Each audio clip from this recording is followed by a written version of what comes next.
ಹೊಟ್ಟೆಯಲ್ಲಿ ಅದು ಲೋಕ ಧರ್ಮ ಖಂಡಿತ. ಆದರೆ ಲೋಕದ ಕ್ರಮ ಹೇಗೆ? ಉಗುರ ತುದಿಯಲ್ಲಿ ಚಿಗುರು ಹುಟ್ಟಿತು, ಮರದ ತುದಿಯಲ್ಲಿ ಉಗುರು ಹುಟ್ಟಿತು. ಮರದ ತುದಿಯಲ್ಲಿ ಚಿಗುರು ಹುಟ್ಟಿದ್ದು ಹೀಗೆ. ಮರದ ತುದಿಯಲ್ಲಿ ಉಗುರು ಹುಟ್ಟಿತು, ಚಿಗುರು ಚಿಗುರು. ಬೆರಳ ತುದಿಯಲ್ಲಿ ಬೆರಳ ತುದಿಯಲ್ಲಿ ಬೇಗರು ಉಗುರು ಉಗುರು ಉಗುರು ಉಗುರು ಹುಟ್ಟಿತು. ನನ್ನ ಅಪ್ಪನ ಹೊಟ್ಟೆಯಲ್ಲಿ ಅಮ್ಮ ಹುಟ್ಟಿದ್ರು. ಅಪ್ಪನಿಂದಾಗಿ ಅಮ್ಮನ ಹೊಟ್ಟೆಯಲ್ಲಿ ನೀನು ಹುಟ್ಟಿದೆ ಅಂತ ಹೇಳು. ಅಮ್ಮನ ಹೊಟ್ಟೆಯಲ್ಲಿ ನಾನು ಹುಟ್ಟಿದೆ, ನನ್ನ ಹೊಟ್ಟೆಯಲ್ಲಿ ಅಮ್ಮ ಹುಟ್ಟಿದೆ.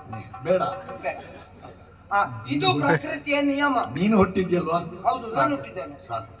ಇದು ಪ್ರಕೃತಿಯ ನಿಯಮ. ಆದ್ರೆ ನಮ್ಮ ಕೃಷ್ಣಯ್ಯ ಹುಟ್ಟಿದ್ದು ಬಹಳ ವಿಶೇಷ. ಏನಪ್ಪ ಗೊತ್ತುಂಟಾ? ಅವನ ಕಥೆ ಗೊತ್ತಿಲ್ಲಲ್ಲ ನಿಮಗೆ? ಹೇಳ್ತೇನೆ. ಅವರ ಮಾವ ಭಯಂಕರ ಇವರನ್ನ ಸೆರೆಮನೆಯಲ್ಲಿ ಇರಿಸಿದ್ರಂತೆ.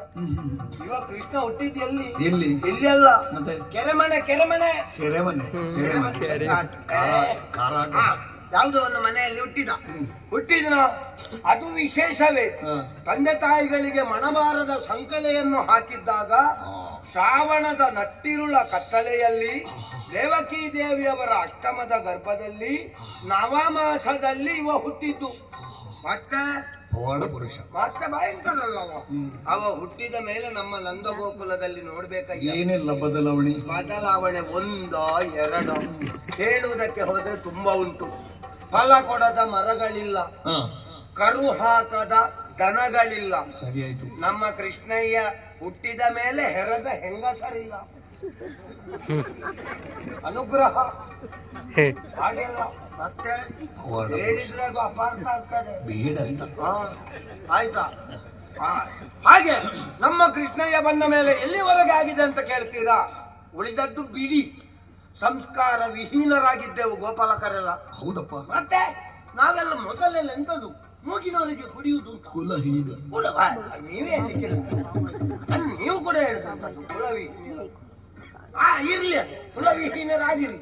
ಆದ್ರೆ ನಮ್ಮಂತಹ ಯಾದವರಿಗೂ ಸಂಸ್ಕಾರ ಒಂದು ಅಸ್ತಿತ್ವ ಉಂಟು ಅಂತ ತೋರಿಸಿಕೊಟ್ಟವ.